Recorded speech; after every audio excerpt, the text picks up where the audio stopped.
શહેરના કુંભારડા માઢિયા રોડ અપનાનગરમાં પૈસાની લેતી દેતી બાબતે બે જૂથ વચ્ચે સર્જાઈ અથડામણ, જેમાં 5 લોકો બન્યા ઇજાગ્રસ્ત। ભાવનગર શહેરના કુંભારડા માઢિયા રોડ પર ધંધા બાબતે મશીન લીધું હોય, જે બાબતે પૈસાની લેતી દેતીને લઈને બે જૂથ વચ્ચે મારામારી સર્જાઈ હતી, જેમાં બંને જૂથ આમને સામને આવી જતા મામલો ઉગ્ર બન્યો હતો, જેમાં બંને જૂથના 5 લોકોને ઇજાઓ પહોંચતા તેમને સારવાર માટે ભાવનગરની સરટી હોસ્પિટલ ખાતે ખસેડવામાં આવ્યા હતા। તેમજ બનાવને પગલે પોલીસ કાફલો પણ ઘટના સ્થળે પહોંચ્યો હતો।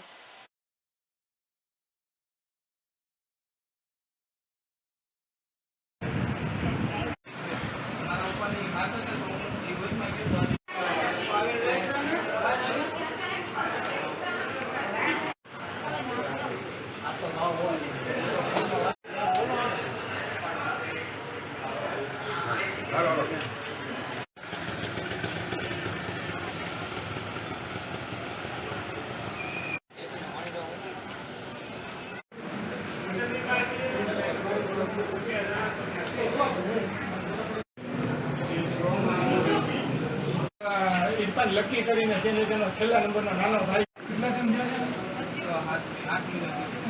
ભાઈ પહેલા તમારું નામ? સંજયભાઈ, શું બનાવ બન્યો હતો? ઓકે, મોટાભાઈ પહેલા તમારું નામ? असलम उमरभाई सुमा। असलमભાઈ, ક્યાં રહ્યો ને શું બનાવ બન્યો હતો? કુંભારવાડા અપનાનગર મોહમ્મદીન મસ્જિદની પાછળ રહું છું। શું બનાવ બન્યો હતો? હવે અમારા નાના ભાઈ ધંધો કરે છે કેબલનો, હા, એમાં ઇરફાન લકી કરીને એની પાસેથી ભાડે મશીન લાવેલું, બરાબર છે। તો આ ભાઈને કાંઈક ખોટ ગઈ છે, તેમાં વેપારી મશીન ઉપાડી ગયા। તો મારા ભાઈએ એમ કીધું કે ભાઈ હું એના જે પૈસા થતા છે એ હું તમને આપી દઈશ, બરાબર છે। તો મારા ભાઈને દબાવવાનું ચાલુ કર્યું। તો પહેલાં મારા ભાઈએ 10,000 રૂપિયા, પછી પાછા 15,000 રૂપિયા આપ્યા મારી હસ્તે, કે હું પોતે મારે જાતે દેવા 15,000 રૂપિયા। તો આ માણસ અત્યારે શું કહે છે ખબર છે, 25,000 રૂપિયા ભૂલી જાઓ ને કંઈ તમારે મને 40,000 રૂપિયા દેવાના જ પૂરેપૂરા, નકા પછી અમે માથાકૂટ કરવાની આવી જોઈએ। તમારા ઘર પછી એ મારું ઘર છે, એ રહેશે કોણ છે એ નામ? ઇરફાન લકી કરીને છે, નાનો હતો, બરાબર છે ને। બીજા 2 જણા હતા, એના નામ અમને નથી ખબર। એમની પાસે શું હથિયાર હતા? જો ધોકા હતા, પાઇપ હતા અને તલવાર હતી ને છરી હતી, 2 ભાઈઓને વાગ્યું છે। મારા નાના ભાઈને માથામાં તલવારનો ઘા લાગી ગયો છે અને મને પડખામાં પાઇપ વાગી ગયો છે। અત્યારે એ લોકો હુમલો કરવામાં કેટલા જણા હતા ટોટલ? એ હુમલો કરવામાં છે ને 4 થી 5 જણા હતા। મોટાભાઈ પહેલા તમારું નામ? મારું નામ ઇરફાન અમીભાઈ સમા। ઇરફાનભાઈ, શું બનાવ બન્યો હતો ને કઈ જગ્યાએ બનાવ બન્યો હતો? એવું છે સાહેબ, હું અલગનો ધંધો કરું છું અને કેબલ મશીન છે।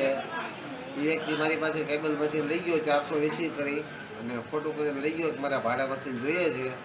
પછી એને મને બેંકનો ચેક આપ્યો, બેંકનો ચેક મને ખોટો ચેક આપ્યો।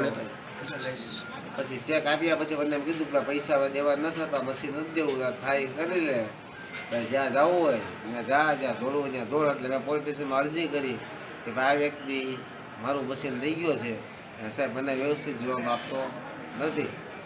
ત્યાર પછી પોલીસ સ્ટેશનમાં એ લોકોને બોલાવ્યા, એને કીધું કે હું તમને 15 દીમાં 20 દીમાં પૈસા આપી દઈશ, છતાં મને પૈસા આપ્યા નથી। મારે ત્યાં છોકરા છે, હું ગરીબ માણસ છું, મારું આ મશીન ખાઈ ગયો છે, નાના 420ના ધંધા છે, મને આવો ખોટો ચેક આપ્યો અને મારી 420 કરેલી છે।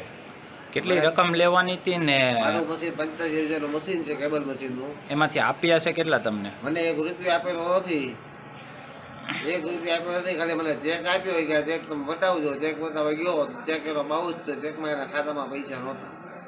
ઓકે, અત્યારે શું બનાવ બન્યો હતો? અત્યારમાં મને એવું બન્યું કે એના પપ્પાએ મને ફોન કરીને બોલાવ્યો કે તમે જે કાંઈ હોય ને તમે આવો, તમારું બતાવી દઈએ, વાતચીત કરી બધું પૂરું કરી દઈએ, તમારું સાદું હોય તમને આપી દઈએ। અમે ગયા સીધું માપે આમ ગાળો દેવા મળ્યો, નાના જ પડી પૈસા નથી દેવાના એમ કરી, એટલે અચાનક અમારી માથે ઘા કરવા મળ્યા। એક એના બાપુ હતા, એક એનો ભાઈ હતો, પછી એક પોતે હતો, 7 વ્યક્તિઓ અમારી માથે ઘા કર્યા છે। અમને 5 વ્યક્તિઓ ઈજા થઈ છે, બધાને ટાંકા આવેલા છે કાયદેસરના। તમને કોને કોને ઈજા આવેલી છે? નામ મને બોલો. ઈજા મને આવી છે, મારા નાના ભાઈને આવી છે, મારા મિત્રોને આવી છે, બધા માથામાં તલવારનો, ધારિયાનો, શરીરનો ઘા છે, તમે સાબિત જોઈ શકો છો, બધાને ટાંકા આવેલા છે।